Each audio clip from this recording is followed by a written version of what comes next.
Hey, we're going to have you guys come back to the middle. Not your tables. We're going to come over here. All right, in the middle would be great. So if you guys come on over here, that would be fantastic. Leo's got me a music stand. How are we doing tonight? That'd be great. So, awesome. We're so glad that you guys are here, and we get to hang out. For those of you who don't know me, my name's Dan. I'm the family director around here, so I get to hang out with you guys. Thank you, sir. Every so often, everybody get up for Leo. Give Leo hands. He's awesome. Yeah, and so I love getting to come and speak to you guys, get to share with what God's laid on my heart. You guys have just started this year, and you're in a series called Who Are We? Who Are We? And so we're looking at these different things, and so Who We Are actually is the title, Who We Are. In week 1, you guys talked about being the Big C church versus the Little C church, right? The Big C church is everybody who said yes to Jesus. The Little C church is the building, the place. Like Granger Community Church is the Little C church. So week 1, we said that we are all part of the Big C church. Well, are part of that. Last week, Caitlin got to share with us, and we got to talk about being the same inside this building as we are outside this building, which, can I tell you, that's not always easy, is it? When you step foot outside and you get into your schools, those are tough places to be. What you want to be when you're in here, we're like, hey, we're for Jesus, we love God, we have all these moments, but once we walk into schools, there's pressure, there's all that type of stuff that goes on. And so what we want to talk about tonight is that we are better together. So we take that same concept and say, hey, when we work together, that we are way better when we get to be a group and get to be a part of that. I don't know about you. Have you ever done something in your life that you would probably not normally do, but because your friends have encouraged you or talked you into it, you said yes to it? How many of you have done that? I'm pretty sure all of you should have your hands up. You've all been in a place, right, where it's done that. Maybe it's just doing something goofy that you're like, yeah, if I was alone, I ain't doing that, right? But your friend's like, come on, you can do that. Let's do this TikTok that makes you look dumb. And so, but it's going to be fun. But we're going to look dumb. It's going to be on the internet forever. But you did it because everybody included you, right? Maybe you've been at a place where you ate some food that you would have never tried before in your life. You're like, no, that looks just gross. Like, that really looks like someone threw it up. But I'm going to eat it, right? Because my friend said, let's go eat this food. Let's make this happen. So I don't know if you guys had those moments, but I know I sure have in my life where I've had these moments where because someone else talked me into it, I did it that I might not normally do. I remember probably one of the biggest ones. How many of you have been to Cedar Point? How many been to Cedar Point? Okay. So several of you. Okay, Cedar Point is a place, amusement park. It has roller coasters. It makes your stomach go woo. Some of you, it makes you go bleh, right? But so Cedar Point is awesome. I love Cedar Point. It's a great time. And I was there back when I was a high school student, so a long time ago, and I'm at Cedar Point, and they have this thing in the back of the park, and you have to pay extra money for it. It's called the ripcord. Anybody know what the ripcord is? All right. So here's the deal. The ripcord is this giant arch that has a bungee cord connected to it. And here's what you do. They strap you in to the bungee cord, and then they take you up and hang you like 400 feet. It's like a football field on its end. And then you pull a cord and you fall. Why is this fun? I don't know. But people pay money for this. Like, you've already paid to get in the park where there's roller coasters and amazingness. And then they say, hey, give me another $20 and I'm going to drop you out of thin air, right? You just go, boop, you go down, hope the bungee cord, hey, hold on, right? And so we're there, and my friends are like, Dan, we need to do this. And I'm like, no, we do not. That is death waiting to happen, and we are not going to do this. I can't handle it. And they're like, Dan, everybody's doing it. And I'm like, no, I haven't seen people go on that in like 2 hours. There's not everybody doing this. And they're like, yeah, but we are, all right? We're doing this. And I'm like, oh, no, but okay, right? Like, that's how we get there, right? We say no, but our head's going like this because we feel like it. You guys been there, right? And so I pay my money to kill myself, essentially, like up here, like, right? Not literally, but it's those moments you're like, oh, man, what am I doing? And so we get in there, and it happened to be, I was with my youth group at the time when we did this, and my youth pastor got put in my group. And so now I'm like, oh, man, okay, I gotta be good. I gotta have all these moments. And then my buddy that I invited that doesn't normally come to church He was my one life I was investing in. I want to be a part of that. So I invited him to come to church. And so the three of us get strapped into this thing, right? And so I don't know. They're telling me all these different things, how to handle this. And I'm just sitting here going, okay, please don't die, please don't die, please don't die, please don't die. That's what I'm saying. So I'm not listening to a thing they say. So they tell me to stand on this thing. You lay down, you get strapped in. And all of a sudden, they go up, all right? And they take you up. Now, here's what happens. Once you get to the top, there's a guy that gets over the radio. Once you get to the top, and he goes, 3, 2, 1, fly. Just like that. And on fly, whoever's by the ripcord has to pull the cord. All right? Now, here's the thing. There's only one way down. Someone pulls the ripcord. They don't come up to get the ripcord. They don't have a backup plan. Once you are up there, someone pulls the ripcord. What I didn't realize is, when we were sitting there and I wasn't paying attention, I got put on the ripcord side. Are you kidding me? So we get up to the top, and we get to this moment, and it's kind of pulled up there, and as we have this moment, all of a sudden I'm like, okay, please don't die, please don't die. And they're like, my youth pastor's like, Dan, are you ready to pull the ripcord? I go, what? I ain't pulling that ripcord. There's no way I'm going to make this happen. I'm not going to be the one that plummets to my death by me pulling the cord, right? So I don't do that. He goes, Dan, that's the only way down. Weren't you paying attention? I go, no, I wasn't paying attention. I was sitting here going, don't die, don't die, don't die. That's what I was doing. He's like, but Dan, you have to do this. I'm like, no, I don't. And he goes, we're not getting down if we don't. So all of a sudden we hear, 3, 2, 1, fly. Nothing. Because I ain't pulling that cord. And all of a sudden again, it goes, 3, 2, 1, fly. 6 times. 6 times this guy's up there yelling this. I'm like, ain't happening. And finally my youth pastor goes, Dan, if you don't pull that, it's the only way down. I'm like, you guys, why do you pressure me into this moment? So all of a sudden I pull that cord and we go down. And my buddy who's not from church, he just yells out, oh, and he said a word that's not in the Bible. And I was like, uh-oh. Right, I'm with my youth pastor all this moment, and we get down, and I'm just sitting here the whole time. I'm going to die, I'm going to die, I'm going to die, right? And I have this moment, and we get down, and it was awesome, right? It was an amazing experience that I didn't know I was going to have because my friends talked me into it. Since then, I'm now older than that. I've done the ripcord like 12 times because I loved it. But in that moment, it was the worst thing ever. Anybody ever experienced like that where your friends talked you into something and you have that? Because here's why. Peer pressure is a real thing. And the thing is we can use that pressure when we're together as people. We can use it for good or we can use it for not so good, right? We can take these moments and we can say, hey, I want to look at my friends and the people around us, and I can encourage them to listen to what Dan is saying, or I can encourage the conversation with my friends and not pay attention at all. That would be the bad choice, right, guys? So we want to encourage our friends to listen and be a part, or we can choose to get them to pay attention to something else. So we have that in our life. We get a peer pressure. Now, there's a verse I want to talk about that goes along with this. It's in Hebrews chapter 10. Hebrews chapter 10. And here's what it says. I'm trying to read it on here. Let us think of ways to motivate one another to acts of love and good works. We're going to stop right there. Let us think of ways to motivate each other to acts of love and good works. I have an idea. What if we actually did this? What if we actually took a minute to think of ways to motivate each other and encourage each other? Can we do that real quick? Here's what I need. I got a whiteboard. I need someone who can write, knows how to spell. All right, right in the front. Come on. You're right here. You're quick. All right. Things are going to come up quick. I don't care about spelling. No one's going to make fun of you. They're going to encourage you because no one spells great in here. There's a few of you that do, but we don't care. No spelling, please. Everybody put your right hand up. Repeat after me. I will not be the spelling police. Okay, there we go. All right, so you feel safe? You feel safe? Okay, she doesn't feel safe, but we're going to make sure she's encouraged later, all right? What's your name? Taya. Taya. Everybody give a hand for Taya.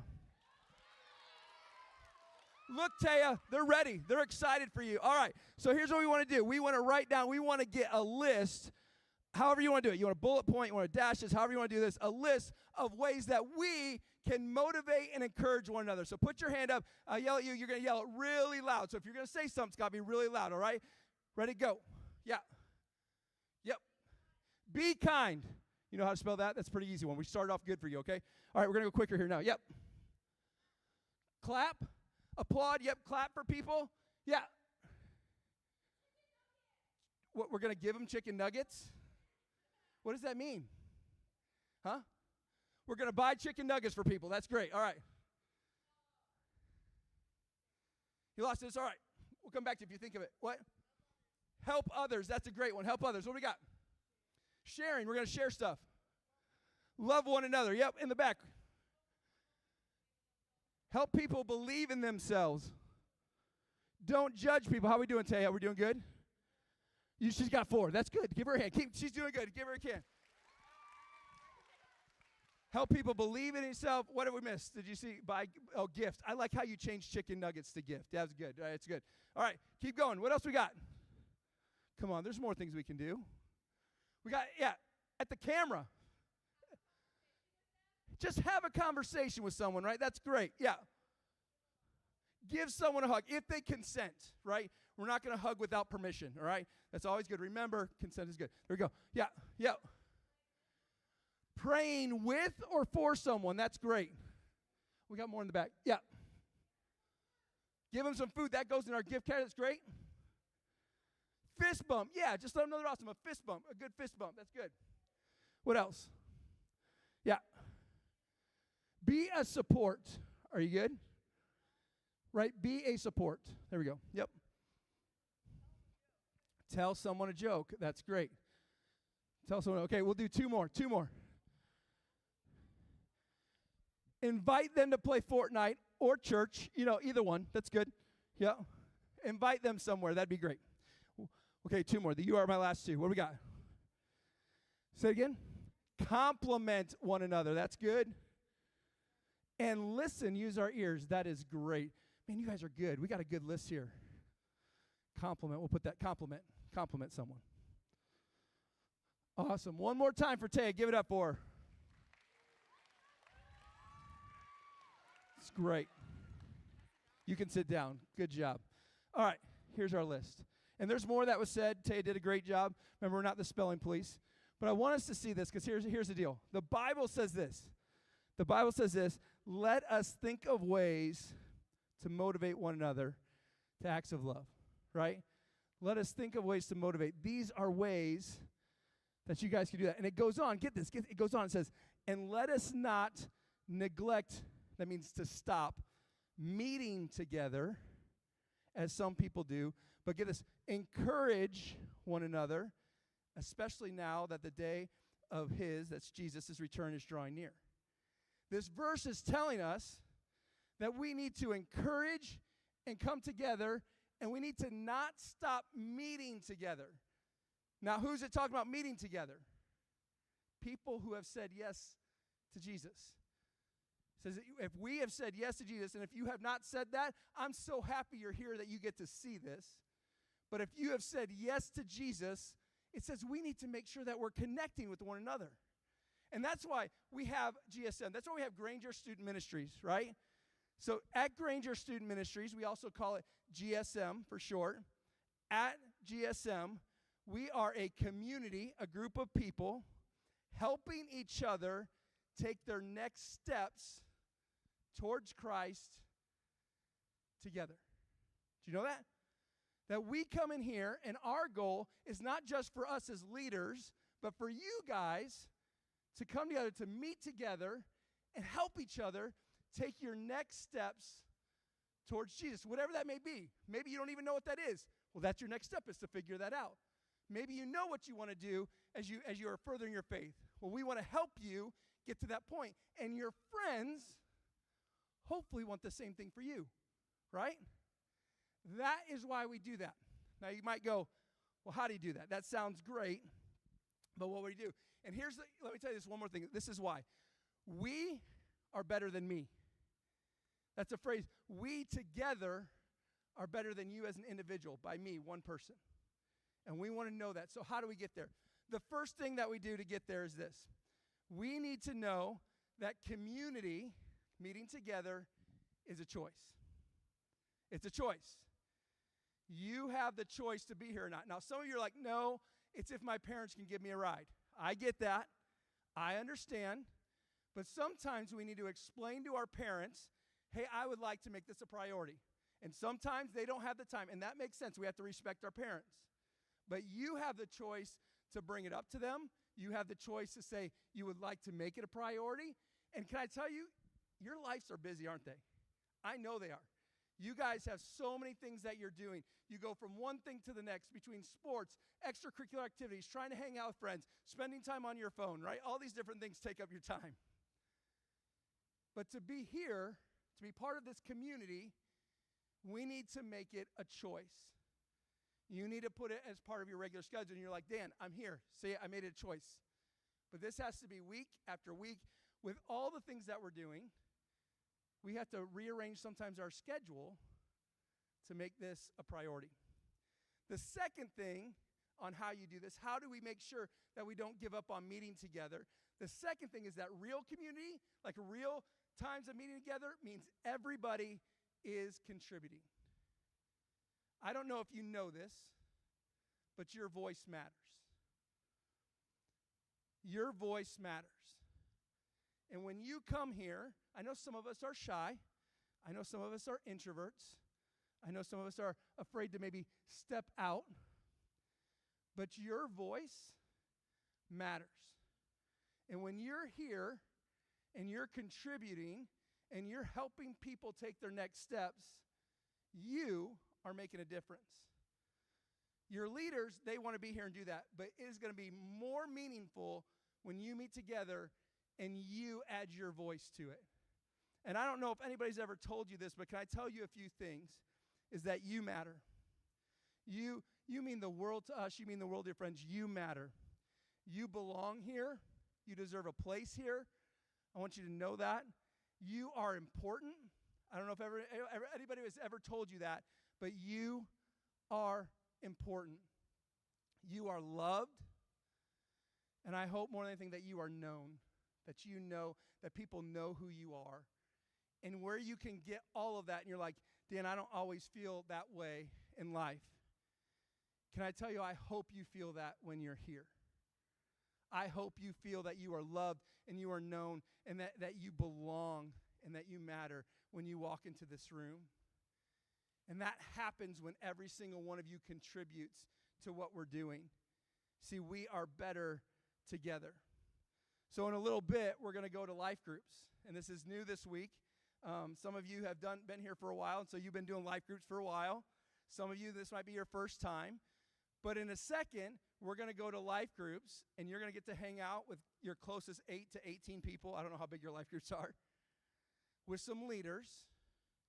And you're going to get an opportunity to have your voice shared, and then for you also to listen to other people's voices. And life groups are an intentional way that we can connect as a community. And I want to give you a few things that if we're going to meet together and you're going to get into groups where you can have a voice and where you can contribute, a few things that you can do to make the most out of this experience, okay? The first thing is make being present a priority. We talked about that for a second, but not physically. Physically, you're already here, right? So you're already present. But when you're physically at the table, don't be somewhere else. Can I tell you the main place that you might be when you're at that table is right here. Right? What would it look like if at your table you said, hey, I'm not going to bring my phone out at all. I'm not going to look at my phone. I'm not going to think about my phone if I can. And I'm going to be present with the people, physical people at my table. Right? Being present has to be a priority of yours. The second thing I want you to do when you're in your group is choose honesty in your group. Now, here's what I mean by that. There's two forms of honesty. See, some of us, we just choose not to share when a question is asked. That's not being honest because you're withholding information. Now, some of us aren't ready to share. That's different. If you're not ready to share, that's okay. When you are, they'll be ready. But if you just don't want to, they don't care about me, and I'm not doing that, that's not being honest with yourself because I've just told you this is a safe place, right? The other type of honesty is sometimes in our groups, we make up information just so we can seem cool or to be included. Can I tell you, this isn't a place you need to do that. I understand why. Sometimes we feel left out, and I get it. I'm not blaming you. I'm not saying you're a horrible person for that. Not at all. There's no judgment for that. What I want you to hear is you don't need to do that here. Your story, your voice, and where you're at is important, no matter how big or how small that information is. And so your honesty has to happen in order for us to be a group together, right? Here's the last one. I want you to look for ways to encourage one another in your group. I want you to look for ways to encourage the people in your group. We like to joke, and sometimes our joking can be taken too far. And that's okay, like if we know that people can handle that and everybody's on the same page. But I would push you to work on encouraging more than the joking. Joking can happen, but what would it be if we encourage more than we joked? And sometimes I had a friend of mine in high school. I like to joke with him, and at times I would take it too far. I don't know if you've ever done that. And he used to tell me something that I didn't really understand, but he'd say, Dan, you're just trying to blow my candle out to make yours look brighter. And what he was telling me in that moment is if we were all a candle, right, and we wanted our light to shine, the best way to make our light shine even brighter in our brains is if we blow out everybody else's candle, right, because then ours is the only one standing. But you know what happens when all of our lights stay shining? We become the brightest light in the room together because we're better together. And so I want to encourage you in your groups to not blow out each other's candles. I want to encourage you to encourage one another in some of the ways you guys have already talked about. And the habits you figure out in your life groups and the friendships you make, can I tell you, have the ability to transform your life. And if you talk to some of the high school students that are helping and are leaders, because when they're done here, they're going to stay for high school GSM, and they're going to be part of their life group. The reason they're here, a lot of them, is because their life group transformed their life, and they wanted to be a part of your life to help you find that.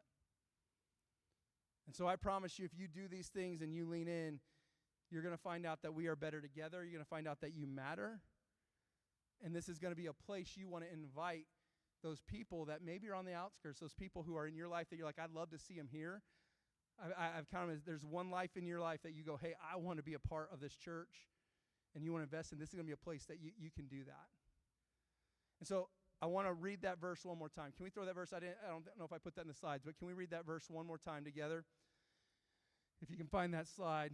It says this: let us think of ways to motivate one another to acts of love and good works, and let us not neglect our meeting together as some people do, but encourage one another, especially now the day of Jesus' returning is coming.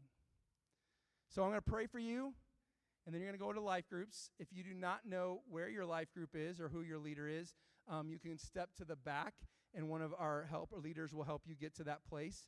But let me pray for you as you guys get to have an awesome experience in this thing called life group. So Lord, we love you, and we thank you for just being an awesome God who loves us, who cares about us, and meets us right here. So I pray over every life group tonight that they will be able to encourage one another, to be able to encourage people even not in this room. Maybe they're going to think through ways to encourage people not in this room, as well as the people around their table, that they can show the love of Jesus to everybody around them. May we be a group that lets all of our lights burn so